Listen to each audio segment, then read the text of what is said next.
muchos derechos que les son vulnerados a las personas con discapacidad. Uno de esos derechos es el derecho a amar a quien quieran, el derecho a una sexualidad plena. Y para contrarrestar esto, yo quería contar una situación, como hay muchas situaciones de estas. Este es el caso de un adolescente con una discapacidad intelectual, que bueno, que aparte de ser un adolescente, parte de todas sus características, además de ser un adolescente con una discapacidad intelectual, es un adolescente gay. Y bueno, los padres traen la preocupación de que se le antoja de que le gustan los hombres. Planteado así de esta manera porque lo plantean como un problema más que se suma, y también pensando que, bueno, que es algo que se le antoja, que no es así, que a él le parece, que no tiene ni idea. Y el adolescente tiene idea, le gustan los hombres. Y bueno, en esto de no tener información ni de su familia ni del centro donde acude, bueno, de repente aborda un poco no adecuadamente a las personas, porque bueno, al no tener los apoyos necesarios, no sabe que de repente uno no puede abordar a todas las personas que nos gusten, porque sí en la calle, que bueno, hay algunos tipos de códigos sociales que hay que respetar porque vivimos en una sociedad. Entonces, me convocan para una reunión con el psiquiatra tratante además. Primero, en realidad, estuvimos trabajando con el padre porque el padre además pensaba que los impulsos, esto de ir y de acercarse a una persona y decirle directamente me gustás a cualquier persona que le gustara directamente sin poner un filtro, tenía que ver que cuántos de nosotros quisiéramos hacer eso, pero como tenemos códigos sociales no lo hacemos y tenemos vergüenza. Y tenía que ver con la homosexualidad, a la cual se le explicó que no tenía que ver con la homosexualidad, tenía que ver, si le gustaban las mujeres seguramente iba a hacer lo mismo, que lo que tenía que entender eran los códigos sociales existentes. Pero bueno, no obstante, no conformes los padres, fuimos a la consulta con el psiquiatra, al cual el psiquiatra propuso que darle algo para bajarlo. Darle algo para bajarle el deseo sexual. Terrible, ¿no? Y bueno, entonces este adolescente no necesita en realidad nada para bajarle el deseo sexual, porque en realidad siempre entendemos que el deseo sexual es algo, para arrancar, un síntoma de salud, ¿no? Si tenemos habitualmente cuando no hay deseo sexual, que puede no haber en todo caso, pero nos cuestionamos si hay un problema de salud, una depresión o algo. Entonces, este adolescente lo que necesita no es que le bajen el deseo sexual, no es que le hagan cambiar tampoco su deseo sexual. Lo que sí necesita, porque es una persona con una discapacidad intelectual, es apoyos. Apoyos en la toma de decisiones, apoyo para saber por ahí qué pareja elegir, dónde elegir una pareja, dónde buscar una persona para tener una relación sexual, y no bajarlo ni sustituirle cualquier decisión. Para eso, la Convención Internacional sobre los Derechos de las Personas con Discapacidad lo plantea claramente. Nosotros estamos trabajando desde el Programa Nacional de Discapacidad en un Plan Nacional de Acceso a la Justicia que estuvimos diseñando con el apoyo de Andrés desde el año 2013, donde uno de los pilares de este plan es justamente cambiar el modelo de sustitución, especialmente en la toma de decisiones de las personas con discapacidad, a un modelo de apoyo. En Uruguay tenemos ese gran desafío de construir un modelo de apoyo. Hace poco se presentó la nueva ley de salud mental, que para su reglamentación y para su aplicación necesariamente se necesita este modelo de apoyo. Y también para estos cambios, una de las propuestas que ojalá se puedan implementar el año que viene es derribar lo que es el Instituto de la Curatela, donde se declara a las personas incapaces, y una vez que se declara una persona incapaz no se puede casar. No puede tomar esta muerte cívica, la persona no puede tomar ninguna decisión sobre su vida. Y la nueva reglamentación que se propone realizar tiene que ver con justamente brindar que las personas necesitan apoyos para algunas situaciones o para algunas decisiones, pero no es necesario sustituirlos en todo. Y por otro lado también, bueno, está la advertencia de que esta falta de información, esta negación a veces que empieza con las propias familias, y que es el reflejo de la sociedad, ¿verdad? De negarle, y que seguramente ahora Antonia se va a poder desplayar mucho mejor porque es su tema, porque es la encargada de género y generaciones de Pronadis. Es esta situación que se les niega a todas las personas con discapacidad. A veces a las mujeres directamente se les niega en las familias, y a veces a los hombres, en el caso de que sean heterosexuales, la solución que se le brinda, que piensan las familias a veces, y a veces algunas instituciones, es que, bueno, contratar a una trabajadora sexual para que puedan volcar el deseo sexual de esa forma, cuando las personas lo que quieren es amar, entonces necesitan otra cosa.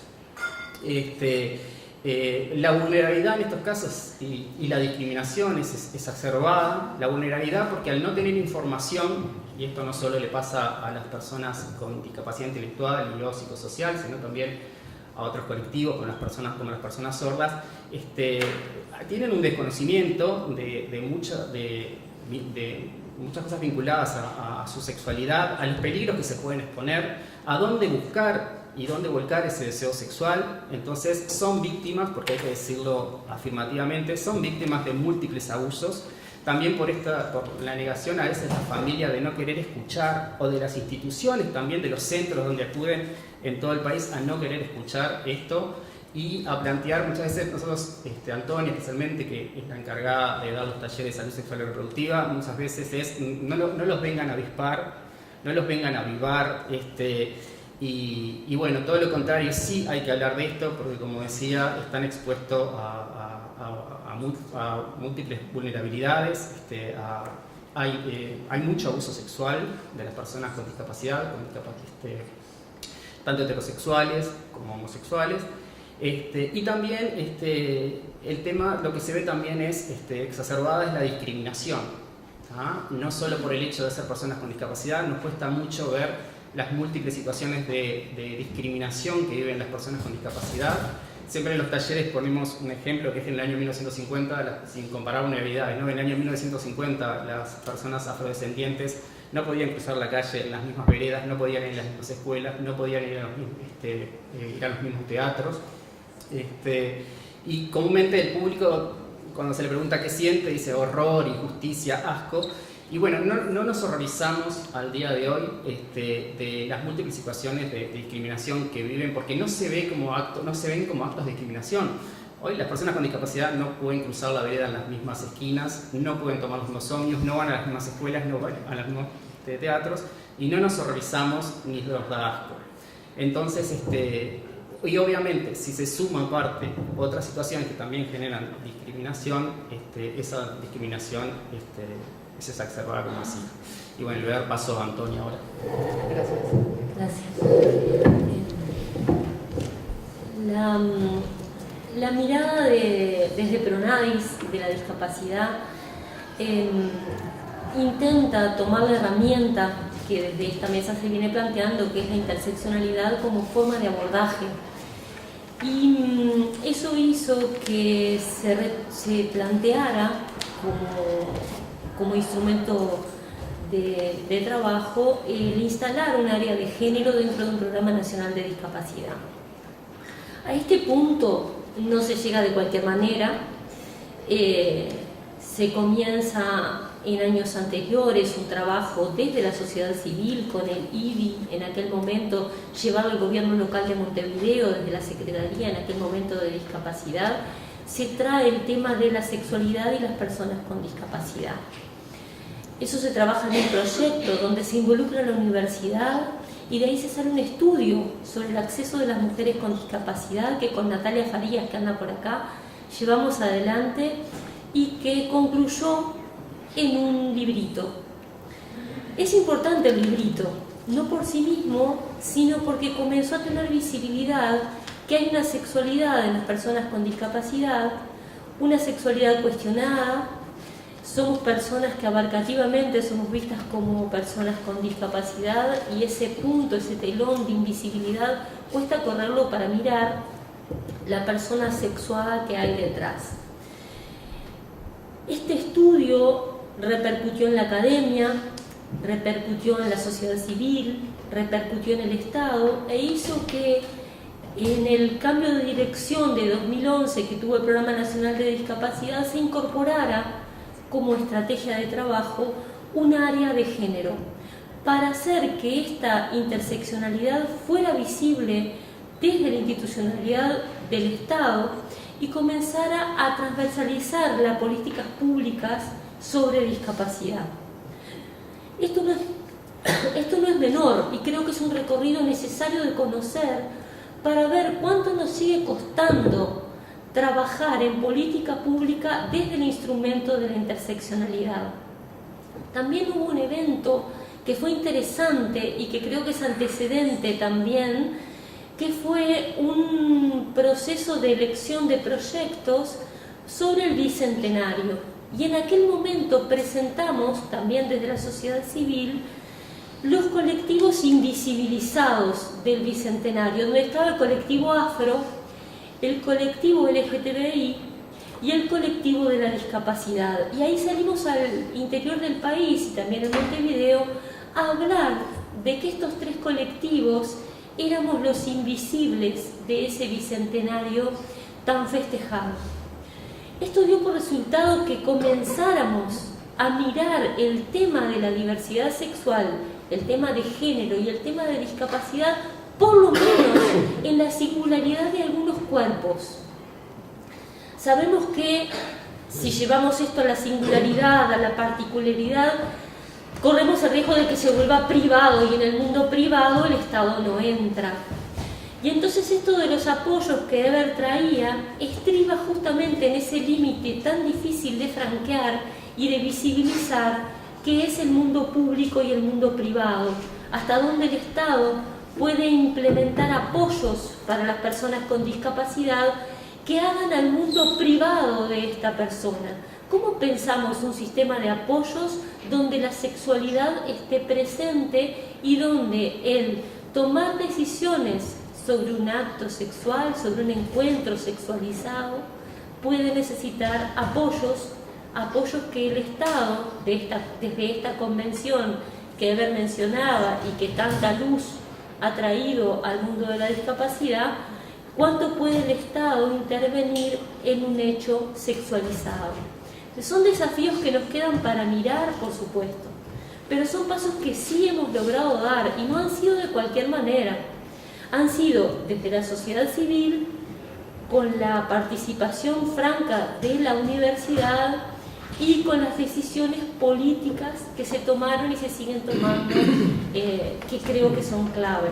Entonces, me parece que visibilizar el tema de los apoyos desde esta interseccionalidad es un desafío que nos tiene que comprometer a las propias personas con discapacidad, a la academia y nuevamente a los sistemas políticos que están en la política pública, ingresando en este sutil mundo de lo privado y lo público y la intimidad de la sexualidad de las personas con discapacidad. Entonces creo que las personas con discapacidad tenemos mucho para decir en esto.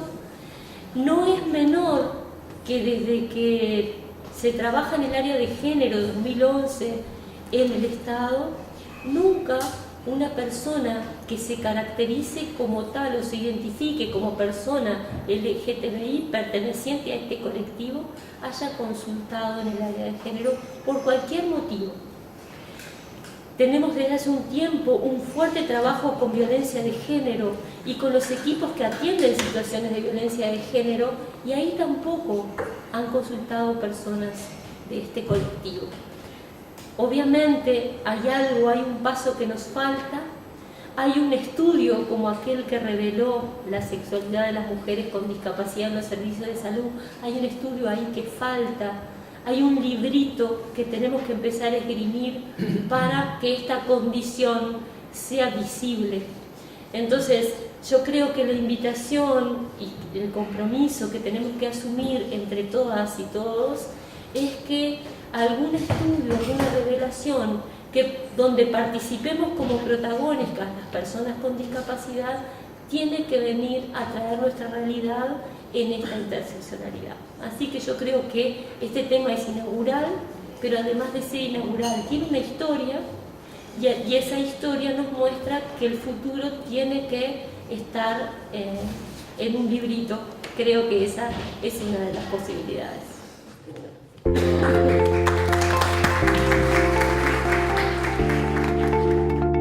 En primer lugar, bueno, agradecer la invitación y la convocatoria a este encuentro, a esta conversación. Un amigo que ayer le conté que estaba participando en esta actividad me dijo: están yendo hacia los extremos de la diferencia, o a los extremos de la diferencia.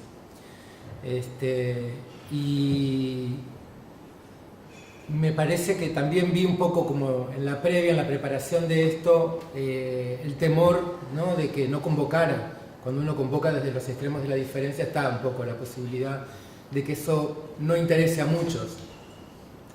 Y hay otro temor también, que para sumar a la lista de los miedos, que es que uno termine como hablándole de la importancia del agua a los peces, o sea, que uno termine un poco hablándole a los convencidos o diciendo más o menos las cosas en las que vamos a estar de acuerdo. Pensaba un poco cómo sería el desafío, digamos, de que este diálogo, esta conversación entre un montón de personas que hemos venido haciendo cosas juntas, pensando cosas juntos, tenga una proyección hacia algunas líneas de trabajo, algunas ideas, algunos caminos que se puedan recorrer. Yo creo que cuando uno va a los extremos de la diferencia, no va por algo cuantitativo, sino va por la cantidad, va por algo cualitativo, es decir, va buscando algo que pueda iluminar otras cuestiones, ¿no? Y en ese sentido, bueno, o sea, un poco la idea de que estas preguntas, estas complejidades que aparecen alrededor de la cuestión de lo LGTBI y lo de la discapacidad sean, digamos, como una oportunidad para pensar de qué manera las dificultades que encuentra un colectivo se convierten en una oportunidad de emancipación colectiva, es decir, cómo tomo las dificultades, las barreras, el rechazo que encuentran algunos colectivos y lo pongo en la perspectiva de algo que sea una oportunidad de cambiar las cosas y de mejorar las cosas más allá de esa situación particular. Yo creo que eso es importante de tomar en cuenta, porque en la mirada, digamos, desde los derechos humanos y en el pensar las cuestiones desde una perspectiva de derecho, hay que también tener en cuenta de que sea la perspectiva de los derechos para todos y no de los derechos de un colectivo en particular, porque si no, medio como que se reproduce la lógica de la que somos víctimas, digamos, donde alguien que tiene un poco de poder lo usa en beneficio de sus derechos. Entonces es ponerlo, este espacio que también es de acumulación de poder y de búsqueda, digamos, de poder influir sobre las políticas públicas, de poder influir sobre lo social, no sea para aquellos que caen debajo de un techo, digamos, ¿no?, de la discapacidad, de lo LGTBI, sino que se ha puesto en la perspectiva de lo que nos podría un poco cobijar a todos. Estoy siendo muy complicado. Me parecía que era importante un poco como situar desde donde quería compartirles una experiencia, porque hay muchas maneras también de compartir experiencias y me parece que el hacia dónde uno las piensa es bastante importante. Yo quería compartir un poco un trabajo que tuve la oportunidad de acompañar en Centroamérica entre 2013 y 2015, junto con compañeros del Instituto Interamericano sobre Discapacidad y Desarrollo Inclusivo, en el marco del Programa Regional de VIH en Centroamérica, y que fue en ese momento también un momento como una oportunidad de encuentro y de interlocución entre colectivos que venían con preocupaciones similares por senderos muy diferentes. Nosotros trabajamos justamente, trabajamos en los 5 países de Centroamérica, Nicaragua, El Salvador, Honduras, Guatemala, Costa Rica, Panamá, con la idea, bueno, o a partir, digamos, de la cuestión del VIH, interesante, pero la cuestión del VIH de entrada posiciona la vulnerabilidad que tienen las personas con discapacidad a la transmisión del VIH por la falta de educación sexual, por la exclusión, por estar en el closet, y también la prevalencia de las discapacidades, en ese momento en Centroamérica, que se mostraba entre personas que viven con VIH y que empiezan a adquirir discapacidades como consecuencia en ese momento de los retrovirales, que tienen un efecto sobre la disminución visual y mucha discapacidad física que también venía asociada al desarrollo del VIH en las personas y al vivir con VIH. Entonces, ese espacio, ese territorio, daba de por sí una situación como de mutuo interés o de mutuo beneficio en el hecho de abordar tres cuestiones. De hecho, ahora cuando medio lo repasaba en mi mente para compartirlo, creo que ahora lo puedo contar de una manera como más clara de lo que era para nosotros en ese momento, cuáles eran las líneas por donde había que trabajar.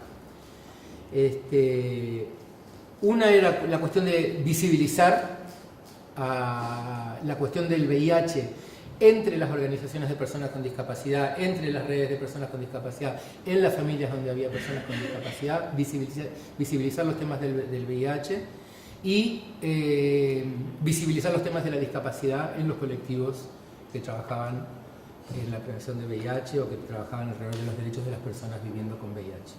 La cuestión de visibilizar, que también se ha mencionado un poco acá, creo que tiene dos desafíos para nosotros bien concretos. Uno, cuando uno visibiliza, es el tema de cómo es esa mirada, ¿no? Es decir, una de las cuestiones que se pone en juego cuando visibilizo es cómo estoy mirando, ¿no? Hay una mirada muy inferiorizante, ¿no?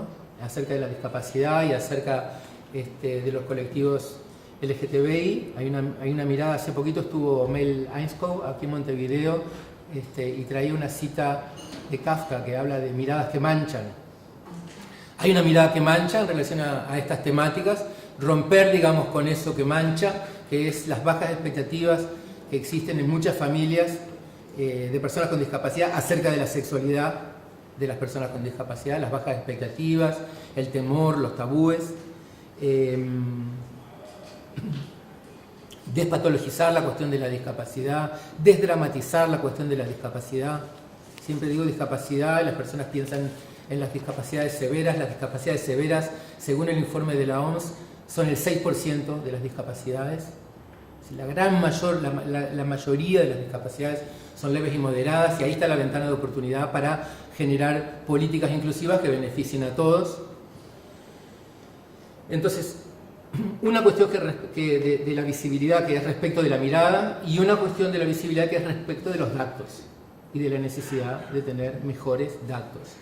Creo que todavía seguimos generalizando cuando decimos personas con discapacidad porque nos faltan datos.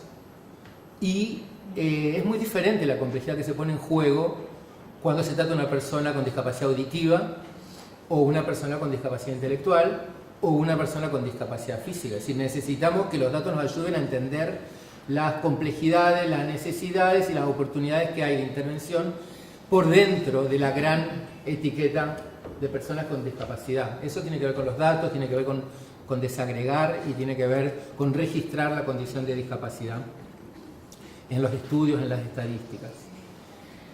Entonces lo primero era lo de la visibilidad, lo segundo es incluir a las personas con discapacidad en todas las estrategias, en todos los servicios de salud, en todas las políticas de salud, en todo lo que tiene que ver con inclusión social, desmontar barreras.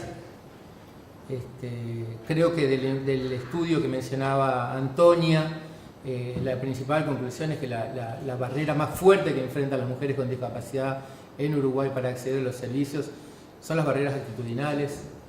Es la percepción de sentirse de antemano no bienvenidas en un servicio de salud, no invitadas a consultar, a preguntar, a llevar sus preocupaciones. Esa es una barrera, porque poner una rampa es bastante claro lo que tenemos que hacer y lo que va a costar desmontar barreras actitudinales supone un trabajo que tiene, bueno, otra complejidad, otro recorrido, hay que pensarlo. Desmontar barreras, yo creo que esa barrera, digamos, de lo actitudinal es uno de los puntos que se comparte entre estos dos colectivos, ¿no? La barrera que implica el rechazo, la barrera que implica la percepción o la experiencia de no ser bienvenido, ¿no? O de estar poniéndolo al otro en aprietos, ¿no? De que el otro no va a saber cómo... vieron con las personas con discapacidad que muchas veces la gente no sabe ni cómo nombrarlas, ¿no?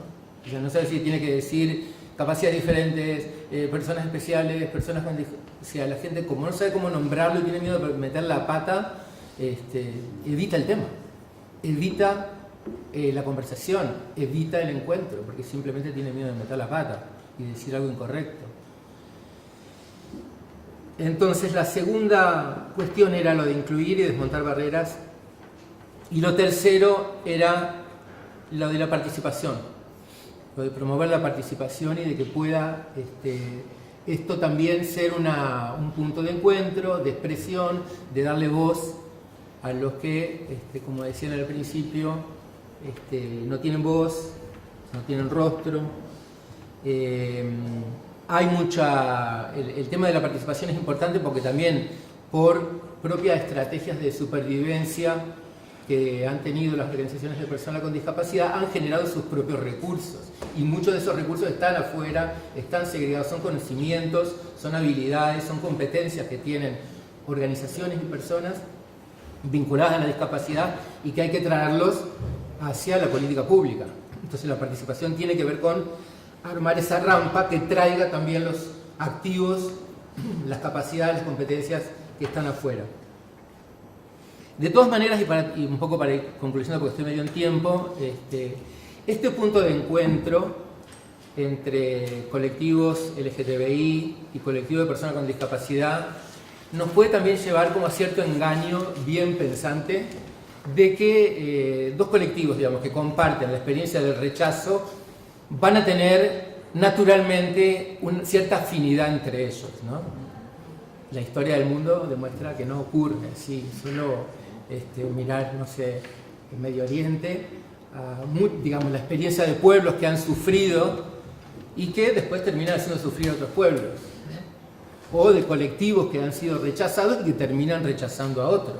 Entonces digo también para estar advertidos de que no es tan natural ni fluye tan naturalmente el encuentro, la energía o el sentirse identificado en las dificultades del otro. Yo me pasó este año algo, y con eso voy a terminar, una experiencia que es bastante gráfica en ese sentido de cómo el rechazo reaparece, ¿no? Nosotros tuvimos hace algunos años aquí con compañeros del UNFPA y del programa de educación sexual la oportunidad de publicar este libro, se llama Es parte de la vida. Fue un libro que tuvo así un impacto muy, muy interesante. Es un libro de educación sexual, fue publicado por ANEP, el programa de educación sexual, que dirige Diego Rossi, que está aquí. Y bueno, fue un libro que tuvo enseguida una gran acogida, es un libro dirigido a familias, y al poco tiempo recibimos un pedido de Argentina para publicar el libro en Argentina, lo publicó el Ministerio de Educación en Argentina, lo distribuyó en todas las escuelas del país, y poco tiempo después recibimos otro pedido para publicar el libro en Costa Rica. Esta es la edición de Costa Rica que fue presentada este año. Yo había pensado en pasarlo para hacer el juego de las 7 diferencias, porque hay una sola diferencia en las portadas del libro que muestra cómo el rechazo reaparece y cómo ese punto de encuentro no es tan fácil. Es chiquita la diferencia, pero se puede apreciar que acá hay una pareja de dos chicos besándose, que en la edición costarricense no entró. Bueno, creo que nos muestra simplemente, ¿no?, cómo la cuestión de la censura, la cuestión del rechazo, de la cuestión de la intolerancia reaparece incluso en situaciones en las que podemos esperar una buena posición, digamos, porque también las personas que estuvieron involucradas y que nos pidieron el libro para publicarlo en Costa Rica es gente que quiere que la educación sexual llegue a las personas con discapacidad, que comparte con nosotros un montón de valores, pero que en un punto se frenan, ¿no? Es el punto justamente de poner a dos chicos besándose en la portada del libro. Bueno, muchas gracias.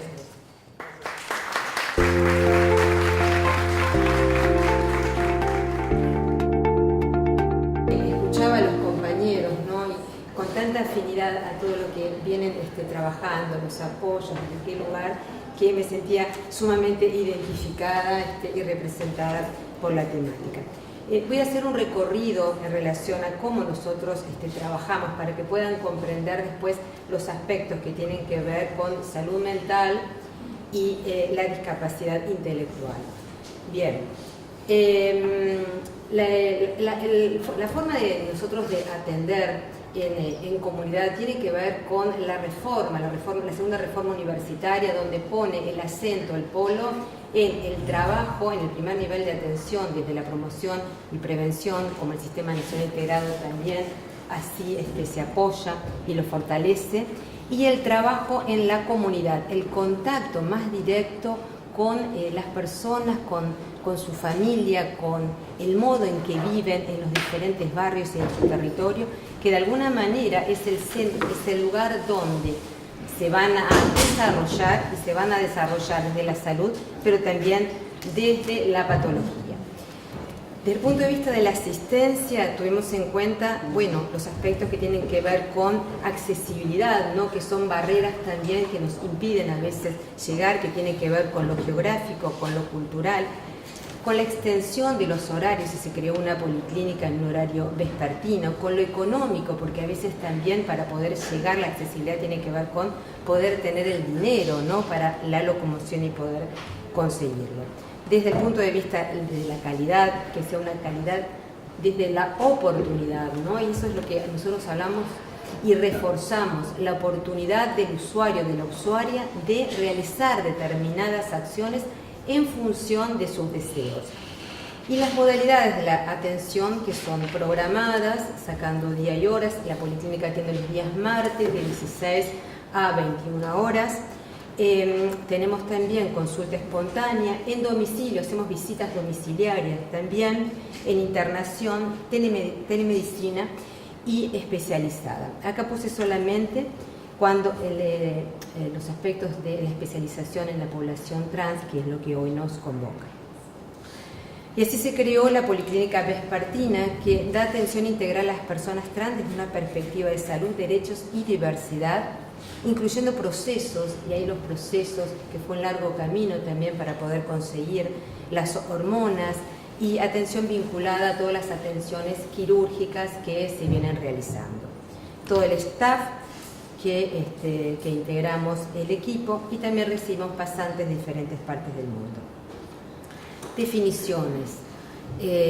Hay muchas, y hoy yo escuchaba, ¿no? Mientras estábamos acomodándonos, y decían que son personas trans, se escuchaban por aquí algunas definiciones, ¿no? Y entonces las traje para poder ubicarnos. Personas a las que se les asignó un determinado género al momento del nacimiento en relación con su sexo biológico, y que en el desarrollo de su vida se identifica con otro género. Estamos hablando de personas sanas que eligen.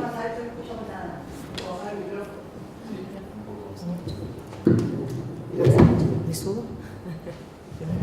Ahí me lo tendrán. Estamos hablando, y son conceptos que nos interesan mucho, que estamos hablando de personas sanas, porque cuando hablamos de salud mental, muchas veces se engloba, ¿no? todo lo que durante muchos años se fue censurando y había que revertir, ¿no? Hoy estamos hablando de personas sanas que quieren hacer cambios, y nosotros acompañamos esos procesos. Determinantes de salud. Hoy hablaban de, bueno, todo lo que cuesta, ¿no? En relación a ser escuchado, la invisibilidad. Y la invisibilidad también se dio y se sigue dando en muchos centros de salud. Por eso lo hago con la puertita cerrada, ¿no? Más allá de todos estos determinantes que tienen que ver con la exclusión temprana a las familias, sobre todo a los trans femeninos, las inequidades en relación a la educación, las inequidades en relación a las oportunidades laborales, la no consulta a los centros de salud porque no eran espacios amigables, y eso hace que también uno, se repliegue y consulte de modo tardío quizás, que repercute también en la calidad de vida. Y aquí ponemos, cuáles los estándares, ¿no?, de la expectativa de vida, que acá puse hoy el 40%, hoy es un poco más elevada, pero si pensamos en forma longitudinal, es en relación a otra población es muy corta. Entonces, por el otro lado, los profesionales de la salud que tienen determinada discapacidad para poder comprender las necesidades de estos usuarios que nos vienen a plantear, que hacían como un recorte y que a partir de que comenzaron a capacitarse, pudieron tener otras miradas y otras escuchas, se pudieron crear espacios amigables donde poder contemplar las necesidades particulares de esta población. Lo puse bien como en dos matices, ¿no?, lo que es la disforia de género, porque nosotros no trabajamos con ese concepto, y también hoy lo traigo para que quede claro. Hay un porcentaje mínimo de esta población que de pronto lo expresa, pero no es una característica puntual de la población. Entonces traje esta otra definición, donde la expresión de las características de género, incluidas las identidades, no están asociadas de manera estereotipada con el sexo asignadas al nacer. Es un fenómeno humano común y culturalmente diverso que no debe ser juzgado como inherentemente patológico o negativo. Todo eso también llevó un tiempo, ¿no?, un tiempo de sensibilizar a todo el equipo, a todos los profesionales. Hace 4 años que estamos trabajando y nos queda mucho todavía por andar. El flujograma de atención. Vienen los usuarios, por lo general, los usuarios, las usuarias, la recibe un equipo interdisciplinario donde están los médicos de familia, están los psicólogos, y ahí de acuerdo a sus necesidades veremos el flujograma, si la necesidad tiene que ver con hormonización, si la necesidad tiene que ver con cirugía, etcétera, etcétera. Tenemos instrumentos como para el abordaje, la escalera para la atención, como la escalera de abordaje, que no solamente aborda los aspectos que tienen que ver con la salud, sino también con la identidad, ¿no?, con la cédula, la identidad y la sexualidad que queda registrado en ese documento, y que es una nueva barrera muchas veces para conseguir trabajo, para presentarse. Otro instrumento, línea de vida modificada. Voy más rápido porque me dicen que tengo poco tiempo. Los procesos de hormonización femenino y masculinizantes, la testosterona, ¿no?, qué es lo que se da, que puede ser en gel, que puede ser intramuscular, dentro de lo masculino y en lo femenino, ¿no?, los estrógenos. Salud mental acompaña todos los procesos, acompaña desde el primer encuentro y acompaña desde cada una de las necesidades. Nosotros lo que decimos es que hacemos una intervención a medida, ¿no?, a medida de los usuarios. Hay también asistencia con foniatría en relación a cambios de adaptación de la voz. Salud mental. Vamos a pensar desde la singularidad, desde la toma de decisiones autónomas e informadas. Hoy cuando hablaba el compañero, ¿no?, y hablaba de cuando tienen que decidir otras personas, nosotros propiciamos, si estamos hablando de personas que están en su sano juicio, en su principio de realidad, que pueden decidir de forma autónoma toda su intervención y poder ver cuál es la oportunidad. La oportunidad consiste desde el punto de vista de todos los tratamientos orgánicos, desde su salud, también de los apoyos familiares, sociales que tenga para poder continuar. Los síntomas secundarios a la hormonización, todo lo que tiene que ver con las cirugías, y asumirse desde otro lugar, que es el lugar que eligen, el lugar propio, ¿no? Y nosotros acompañamos ese proceso. Algo que lo marqué es que en relación a intentos de autoeliminación, porque cuando hablamos de salud mental nos importa sobremanera el individuo en su totalidad, ¿no? Entonces, que este individuo cometa contra su vida un perjuicio, que no desee vivir porque la vida ya no le importa y que tiene que ver o con algo reactivo, a la exclusión o lo que sea, para nosotros es fundamental. Y bueno, nos enorgullecemos de que en estos 4 años no hemos tenido ninguna situación. En relación a discapacidad, y acá traje, aunque no me gusta mucho, pero bueno, dentro de la academia nosotros también tenemos que compartir algunos manuales, ¿no? Y de dónde nos vamos a colocar. Entonces traje el DSM-5 y desde qué lugar está hablando, y habla desde trastornos del desarrollo neurológico. Y habla de las discapacidades intelectuales, ¿no? Y dentro de esas discapacidades intelectuales, los médicos lo traen desde ese lugar, a la discapacidad intelectual, que son las discapacidades, hoy cuando hablaban, ¿no? Que van a estar de acuerdo a los gradientes, ¿no? En leve, moderada, grave, profunda, y que algunas instituciones que tienen que dar pensiones necesitan algunos baremos para ubicarlos. Nosotros, para poder trabajar desde la clínica, no tienen importancia esos baremos, sino nosotros adecuarnos a estos usuarios. Bien. Otras definiciones y que tienen que ver con la OMS, ¿no? Aquí nos habla de deficiencia, cuando hablamos de discapacidad, nos habla de diferentes tipos de discapacidad. Hay como una redefinición de lo que es la discapacidad, y yo me sentí bastante cómoda con esa, y ahí la subrayé. Falta de adecuación entre la persona y su entorno, ¿no? El entorno no es amigable, como hoy veíamos ese video, ¿no? Que quería hacer cosas, se sentía que deseaba, y que de pronto la sociedad era la que no se adecuaba a esas necesidades.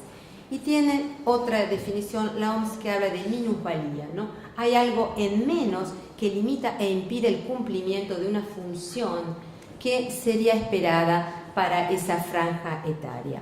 Nosotros hablamos nuevamente, y acá cerramos, de oportunidad. Pensar en este usuario que concurre a la policlínica, cuáles las necesidades, poder responder a ellas de forma longitudinal. Nosotros vamos a ir viéndolo en diferentes etapas de su vida, y que pueda responder desde su lugar, con sus herramientas. Si tiene alguna dificultad de pronto para escribir, bueno, nosotros la lectoescritura, lo que se aprende de pronto en la escolarización, no estuvo escolarizado, o tiene alguna dificultad que no pueda, nosotros adecuar el sistema para que pueda comprender y que pueda acceder a los servicios de salud, porque si no, nuevamente nosotros estamos replicando modelos exclusivos, ¿no? que van a segregar. Buenas tardes.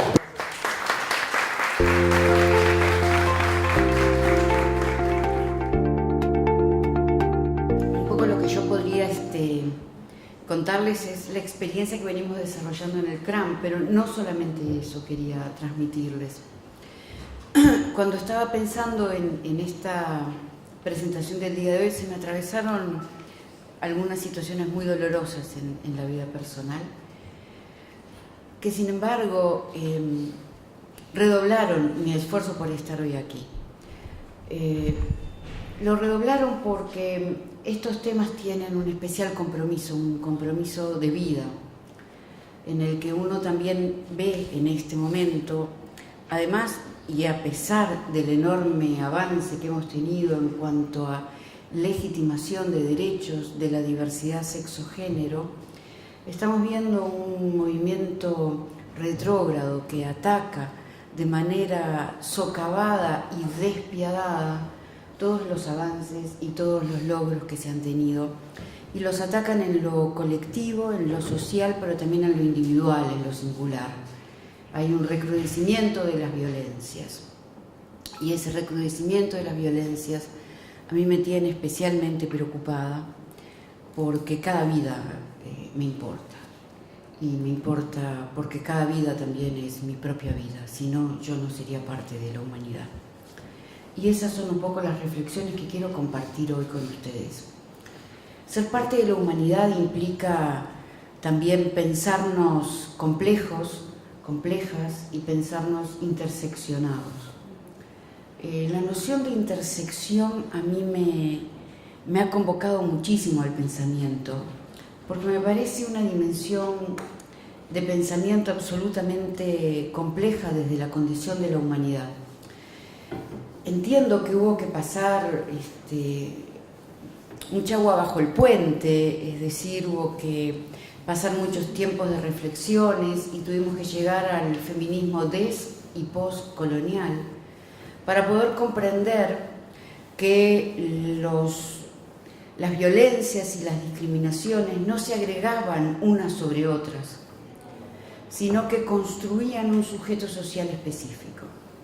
Este sujeto social específico, que comparte distintas condiciones de discriminación, hace también una vivencia singular de su lugar en el mundo, que queda muchas veces invisibilizada en la tensión de distintas políticas públicas que pretenden capturar de manera positiva, es decir, de una manera amigable, de una manera que busca la atención y la comprensión a sus dimensiones de problemas, pero que lo reduce a una serie de variables que, si bien son ciertas y componen a todo sujeto humano, también creemos que el ser un sujeto humano va más allá de las variables que nos determinan. La producción de subjetividad que surge de un lugar interseccionado es la misma que la que surge de cada lugar, porque no hay lugar humano que no esté tensado por múltiples variables de sujetación y discriminación. No lo existe. Claro que en algunos casos la tensión que se produce en estas variables genera una serie de características que hacen a una presentación en lo social que implique o necesariamente obligue a un mayor reconocimiento o a unas acciones afirmativas que posibiliten el avance en los lugares en los que no necesariamente había sido contemplado. Pero también corremos el riesgo de deslizarnos en esta categoría como si fuera un tobogán hacia políticas que, de pretender ser afirmativas, se vuelvan discriminativas, sobre todo en la mirada social. Y en este sentido hay un elemento que me parece que es importante, y tiene que ver con la elección. La elección, que es prima hermana de la voluntad, y en ese sentido, en nuestras democracias liberales y en esta concepción de los derechos humanos desde una categoría tan liberal que acostumbramos tener los países producto de la modernidad primitiva, exacerbada en las actuales democracias de mercado, lo que es elegido pasa a ser patrimonio del individuo, que ya no es un sujeto social, sino que es un individuo, un sujeto aislado, único en sí mismo, que por su condición y capacidad de elegir, entonces tiene que hacerse cargo, él solo, de lo que eligió. En cambio, las discapacidades en sus múltiples facetas no aparecen como algo elegido a la mirada social, a la mirada científica tampoco, ni a la mirada académica, sino que aparecen como una desgracia que le tocó. Y ese lugar de la desgracia que te tocó es opuesto al lugar del empoderamiento de aquello que elegí. Y esto hace sumamente compleja la ubicación de una intersección entre la definición sexo-género LGBTH, heterosexual también, con la discapacidad. porque estamos juntando lo elegido con lo no elegido. Y sin embargo, desde un posicionamiento de la psicología profunda, de base psicoanalítica, no hay manera de elegir la orientación sexual, no hay manera de elegir lo que a mí me va a erotizar y me va a dar ganas de sentir placer en la vida. Esto es una determinación histórica, libidinal, tanto como lo puede ser una determinación histórica, biológica, contextual, la discapacidad. Sin embargo, en los discursos esto no se comprende de esta manera, en las políticas públicas tampoco, y en la vivencia de las personas tampoco.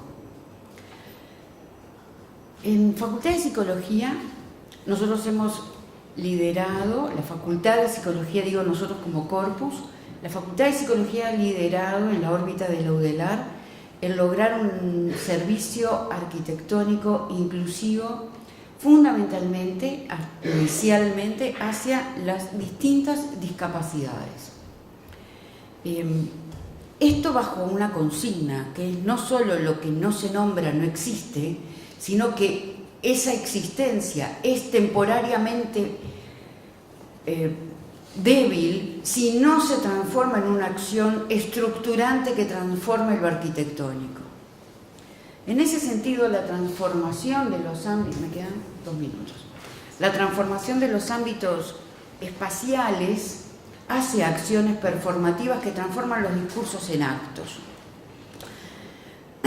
Logramos una serie de avances para la discapacidad visual, auditiva, motriz, intelectual, etcétera, etcétera. Y entonces dijimos, bueno, estamos en un buen momento para lograr entonces un baño inclusivo.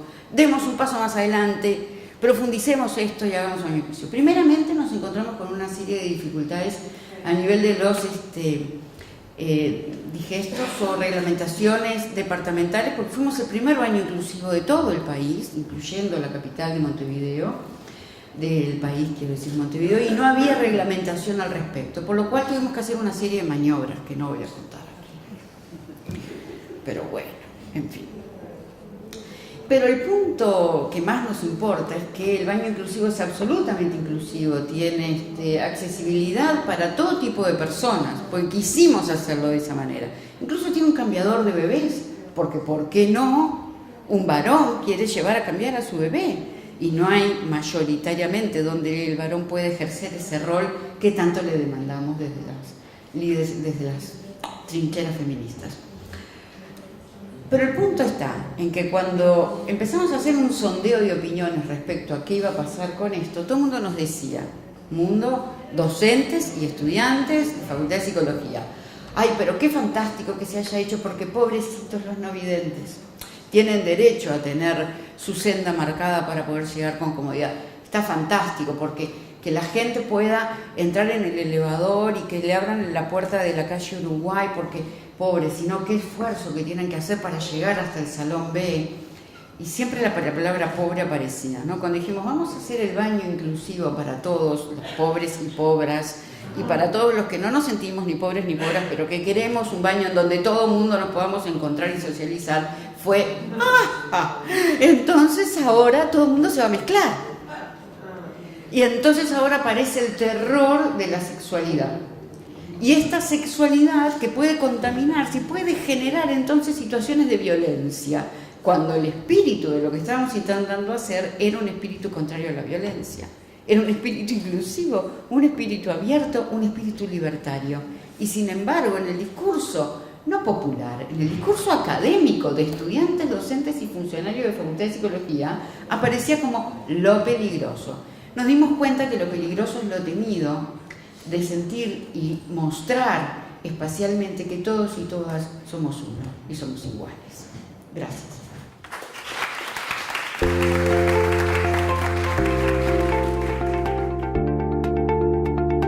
Bueno, para comenzar, lo primero que les voy a comentar es que soy estudiante.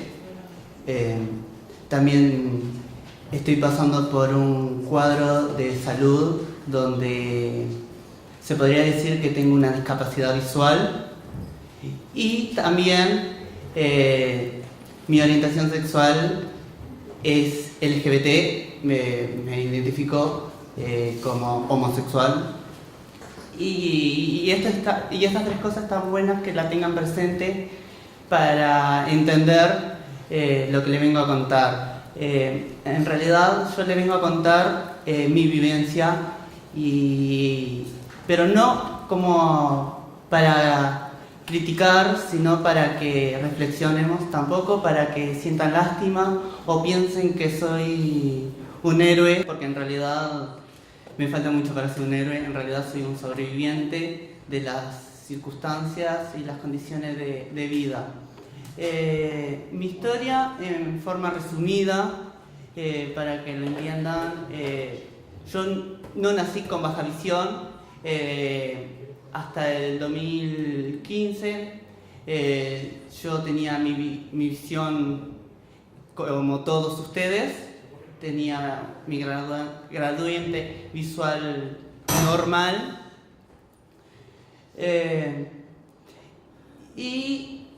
Pero yo me identifiqué, me di cuenta de mi orientación sexual en el 2012. En el 2014, en una charla familiar,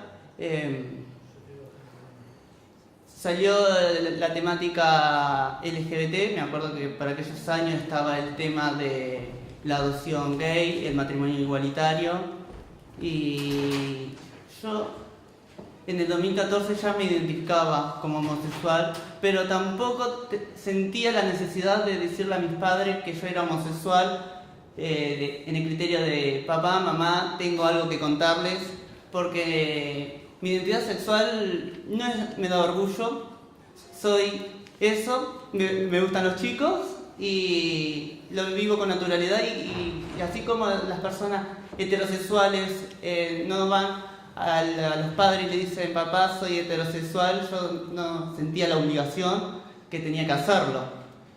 Pero ya que salió la temática, en esa discusión yo le confesé a mis padres de que a mí me gustaban los chicos, y en ese momento mis padres me sorprendió porque son dentro de todo una mentalidad muy conservadora, que me dijeron que de mi vida, mientras que sea feliz, que haga lo que quiera, que no lleve todos los días a un novio diferente, a lo cual estaba de acuerdo porque así me educaron, y tampoco porque uno sea homosexual quiere decir que tienen que llevar todos los días un novio diferente, y si sos heterosexual todos los días una novia diferente a tu casa. Pasó el tiempo, quedé con esta discapacidad visual. Yo estudiaba Facultad de Medicina y ahí empecé a sufrir discriminación hacia mi discapacidad visual. Antes, que yo, como quien dice, me había identificado y vivía mi vida abiertamente como homosexual, no sentía discriminación, pero sí lo que sentía era perjuicio. Sentía que me juzgaban y que continuamente, creo que a todos, no solo a mí por ser homosexual, sino que tanto a los heterosexuales también les pasa, de que se cuestionaba mi hombría. Pero tal como desde que crecí hombre, me identifico hombre, y siempre todos los días que me levanto tengo que pelear y demostrar que soy hombre, así como todas las personas que somos hombres y nos identificamos como hombres a pesar de nuestra orientación sexual, porque los heterosexuales es mentira que no se tienen que también luchar y día a día demostrando que son hombres. Así que yo no sentía esa discriminación. Tenía novios, no se los presentaba a mis padres porque para mí no eran novios que podía llevar a más, sino que estaba en ese periodo de conocerlos, pero mis compañeros de estudio los conocían, mis amigos los conocían, mis padres sabían de ellos, por más que no los llevaba a la casa. Y así pasó el tiempo, quedé baja visión, y Y ahí comencé a sentir la discriminación en el centro educativo, como yo le conté que iba a Facultad de Medicina. En Facultad de Medicina me dijeron, bueno, mira,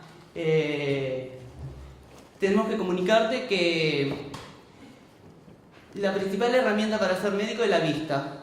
Si no tenés una buena visión, no puedes ser médico. No te podemos echar, no te podemos cerrar las puertas de la facultad porque en la Carta Orgánica establece que la universidad es inclusiva, pero tampoco te podemos evaluar. Podés venir como oyente, cursar toda la carrera como oyente. Fui a los gremios estudiantiles, me cerraban las puertas en la cara, traté de hablar con el decano, me mandaba a hablar a los institutos me decían, esto es lo que le comuniqué anterior, que no me iban a tomar las evaluaciones.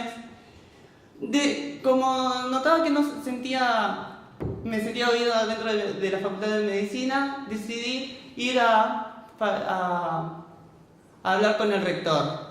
Me detienen en la puerta y no me permiten llegar a comunicarme con el rector. Me derivan a Progreso Universitario. Cuando llego a Progreso Universitario me ofrecen un abanico de 3 carreras, que son las facultades que tienen de inclusión para personas con discapacidad visual. Facultad de Psicología, Facultad de Humanidades. Dentro de lo que me ofrecía era sociólogo, trabajador social o psicólogo. Yo agarré y digo, a ver, yo quiero tener un título, quiero ser alguien, quiero formarme. Voy entre estas opciones que me dan, a elegir las que más se identifican con la medicina, que era mi vocación. Y dije, vamos a probar con psicología. Ahí ingresé a psicología. La verdad que entré pensando que psicología eran toda una manga de locos. Y hoy en día estoy yo loco. ¿Cómo es? Exacto. Nada tan cercano a la realidad. ¿Cómo es? Pero ahí me enamoré con la psicología. Vi una facultad la primera semana inclusiva. Vi una facultad inclusiva y dije, opa, inclusiva. Pero a medida que pasaba el tiempo, la facultad de psicología, a pesar de que se muestra como una facultad inclusiva, no es una facultad inclusiva. Tiene todo el mecanismo para ser una facultad inclusiva, pero falta mucho para que sea una facultad inclusiva. Y diariamente soy discriminada en esa facultad y lucho, pero no bajo los brazos. Y peleo para que se cambie, porque están todas las herramientas, como dijo Anabel, todas las herramientas están de infraestructura, pero falta que cambie la mente, la cabeza de cada integrante que forman la Facultad de Psicología. Resulta que comencé Facultad de Psicología también porque mis padres me incentivaron a que no trabaje y que estudie. Tras discutir con mis padres de que me iban a llevar, ponerme en cuenta para buscar materiales, el tema de accesibilidad, pelearme con docentes que dicen que un estudiante que tiene toda la capacidad y no tiene ninguna dificultad física para realizar todas las materias, no puede realizar todas las materias. Yo que tengo discapacidad visual, que no haga todas las materias. Mucho apoyo precisaba y mis padres me daban ese apoyo, me puse en créditos. Podría decir que tenía una calidad de vida de estudiante. Estudiante, se podría decir privilegiado, estudiante mantenido, cobijado por los padres, cosa que muchos no pueden. Me iba bien. Resulta que me enamoro de un chico al cual veo que está pasando una situación muy difícil con su familia. Trato de hablar con mis padres acerca de ese chiquilín y le planteo a mi hermano de conocerlo. Cuando digo a mis padres, me refiero a mi madre, porque la relación con mi padre siempre es tensa, porque somos personalidades similares, chocamos. Se acercaba el día de mi cumpleaños, mi madre me dice que venga, que lo lleve a mi domicilio. Y yo decía, bien, lo llevo, pero no es entrarlo a mi casa y decir, mamá, papá, mi novio. Sino está bueno tener un diálogo antes y que no esa sorpresa. Resulta que cuando lo planteo en mi domicilio, se dio la típica película de Hollywood que vemos diariamente de los padres que echan al hijo porque es gay. 3 días antes de mi cumpleaños me echo de mi domicilio.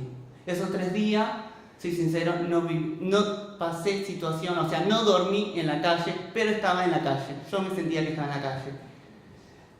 Esos 3 días dormí en casa de amigos, compañeros de estudio, un día en la casa de uno, otro día en la casa de otro, y cuando salían, cuando se hacía de día, ¿a dónde voy? Mides. Se me prendía la lamparita Mides.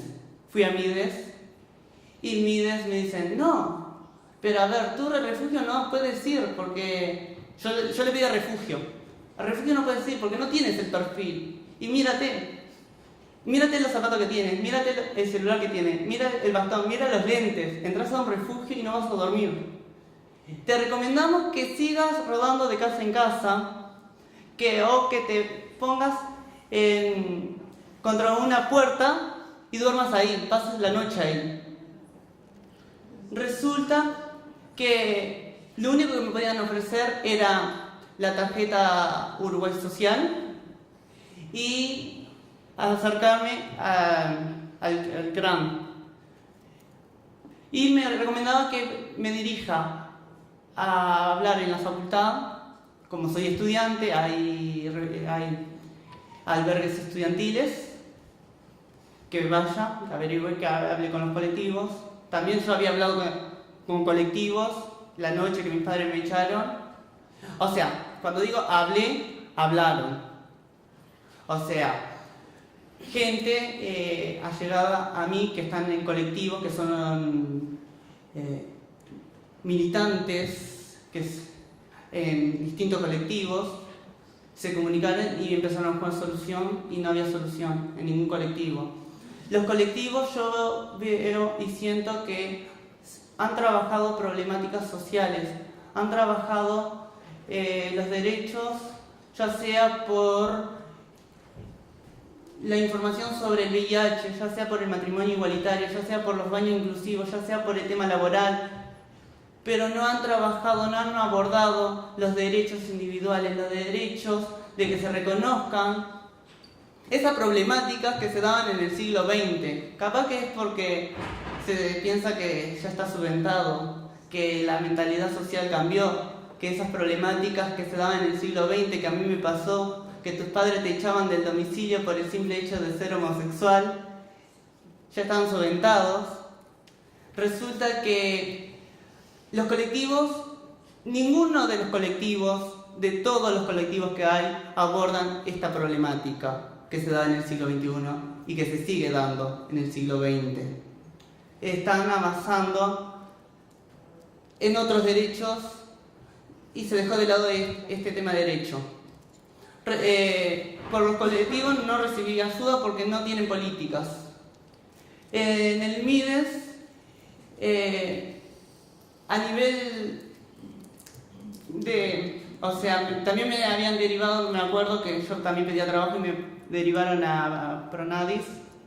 Y en Pronadis me hicieron un currículum que da vergüenza, que es impresentable, que yo dije, no puedo presentar esto porque, a ver, tengo discapacidad, presento esto y mucho menos me van a dar trabajo. Fui, lo corregí, después volví a Pronadis porque me pedían una carta de presentación y me dieron una lista de que si hay posible trabajo me iban a llamar, sigo esperando. Me ayudaron a armar la carta de presentación ahí a la apurada, que me sirvió para seguir repartiendo currículum, pero a nivel social las empresas privadas te miran y te ven discapacitado, te ven con una discapacidad y te sobreestiman, piensan que no estás apto para desempeñar tal o X tarea. La sociedad te sobreestima, la sociedad me sobreestima por tener una discapacidad. Se podría decir que a lo que apuntaba el tema del inicio, las personas con discapacidad y LGBT tenemos doble discriminación. Yo seguía golpeando las puertas, fui al Ministerio de Trabajo, fui al Ministerio de Vivienda y no había solución. Me derivaban siempre a la Intendencia. Vuelvo a la Intendencia, pero yo estoy haciendo rehabilitación también, porque hace un año y poco estoy con esta discapacidad en Ecachón y me comuniqué con Ecachón para avisar que iba a faltar hasta no conseguir un albergue. La trabajadora social de Ecachón se comunica con Begoña, nuevamente. En eso me dirijo de nuevo a la secretaría y se comunican de nuevo un psicólogo que a mano derecha del intendente se comunica con Begoña y Begoña dice: socorro, no tenemos las políticas para atender este caso. Y le comunican de que yo estaba en la calle esa noche, y es verdad, yo no tenía para dónde ir. Y agarré Begoña, dice: déjeme, ¿qué puedo hacer? Me consiguen en el Instituto Artigas, provisoriamente. El Instituto Artigas es que se va a formar dentro de poco el Instituto Nacional de la Discapacidad Visual. En su perfil da albergue a personas mayores de 55 años con discapacidad visual en situación de vulnerabilidad y de calle, y albergue a personas del interior que vienen a Montevideo a hacer los cursos. Como quien dice, yo estoy ahí de más. Estoy ahí gracias a que Begoña se puso la mano en el corazón y dijo: a él no le pertenece esto, pero yo lo tengo y se lo voy a brindar. Cosa que otros colectivos, cosa que los colectivos, cosa que otras secretarías, cosa que la universidad no hicieron. En muchas puertas que yo fui a golpear, me agarraron y me decían: no, nosotros no atendemos ese tema, nosotros lo atendemos tal tema que te toca a ti, pero no tenemos la solución a eso. Anda a tal puerta. Y puedo decir que lo que veo es que falta unión, falta diálogo, falta política. Por ejemplo, el MIDES a mediados del año pasado lanzó en el diario El País, lanzó en el diario El País que se quería eliminar los refugios, que iba a implementar un mecanismo para las personas que están en situación de vulnerabilidad, darles las herramientas a salir adelante. Lamentablemente, eso quedó en la nada. El artículo está en El País, lo pueden buscar en Google y lo van a encontrar. Pero quedó en la nada porque falta unión. Un ministerio que no tiene una unión social que ayude a esa política a salir adelante, queda en el papel. Y si no hay diálogos y no hay comunicación, que creo que es lo que yo les dejo a reflexionar a ustedes, el tema del diálogo, no se puede hacer política. Gracias.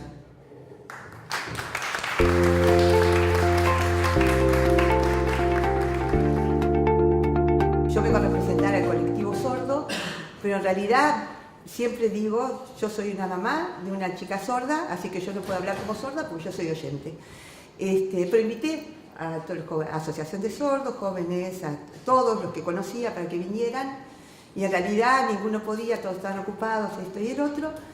Pero lo que más me llamó la atención fue el testimonio de una chica operada que me dijo que para qué perder tiempo en estas cosas si ella hace 4 años que está presentándose a concursos acá y allá y el Estado nunca le dio nada. Y lo relaciono por lo que viene diciendo, y en realidad la única reflexión que voy a hacer, porque ya sé que el tiempo es corto, es que estamos tan avanzados en Uruguay, en políticas, en leyes y todo lo demás, pero qué atrasados estamos mentalmente nosotros, la sociedad, y cada uno de nosotros. Todo el devenir de él parte de una familia que no aceptó su situación, que en un principio lo dijo, pero que cuando la tuvo que enfrentar realmente, la rechazó. Entonces, nosotros, digo, y yo hago mi culpa como mamá de una persona con discapacidad, digo, ¿cuándo vamos a cambiar la mirada que tenemos? ¿Cuándo nos van a enseñar a cambiar la mirada que tenemos a la persona con discapacidad y de dejar de mirar lo que no tiene? Eso, mi hija sorda, yo estuve convencida que era una discapacitada hasta que gracias a Dios alguien me iluminó y me hizo ver que en realidad iba a ser un estado que le iba a durar toda la vida y que eso no le iba a prohibir ser feliz, estudiar, tener una familia, proyectarse, tener una vocación y realizarse como un ser humano. Y en realidad yo como mamá lo único que quería era que mi hija fuera feliz y que se realizara. Y es lo único que quiero hasta el día de hoy. Pero le cuesta mucho.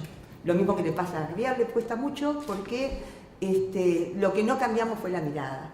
Entonces yo logré cambiarla, gracias a Dios, pero miro cómo la miran los demás y le siguen poniendo techos. Ella no tiene techo. Les puedo asegurar que no tiene techo. Y si tiene un techo hoy, es porque el techo se lo están poniendo los demás. Y somos nosotros, la sociedad, la que se lo ponemos. Entonces, hablando de mí, de esto, del otro, y las políticas y todo lo demás, y leyes que están y recontra están en Uruguay, pues somos un país re avanzado en ese sentido, y un ejemplo de lo que tiene que ser una sociedad inclusiva, en realidad es una teoría muy linda y un muy buen discurso, pero que en la práctica, para todas las personas que lo tienen que vivir, siguen siendo puertas cerradas, y siguen siendo puertas cerradas dentro de uno mismo. Somos nosotros los primeros que tenemos que cambiar. Pero y también lo digo para las personas con discapacidad, que era lo que le decía Sergio. Son ellas mismas las que tienen que abrirse, las que tienen que aceptarse y las que tienen que luchar por sus derechos. Hoy no tendría que estar yo hablando acá. Y yo sé que hay muchos sordos luchando por sus derechos, gracias a Dios, que cambió todo esto, pero a mí lo único que me preocupa y me va a seguir preocupando durante mucho tiempo es la capacitación que nos tienen que dar a nosotros como personas y desde niños para aprender a mirarnos con el respeto que nos merecemos cada uno como personas diferentes, porque eso es lo que somos cada uno de nosotros, más allá de la orientación sexual y de la capacidad o discapacidad. La capacidad, todos somos discapacitados en algo en nuestra vida, todos no somos capaces de todo, gracias a Dios. Y el día que nos enseñen a convivir y a respetar al otro en su individualidad, en su especificidad, yo creo que todo esto va a cambiar más allá de lo que pase. Y en nuestros hogares, en nuestras casas, es el primer lugar donde nosotros tenemos que cambiar, y nosotros mismos, como seres humanos. Ese es mi único mensaje después de lo que dijo Javier, nada más. Gracias.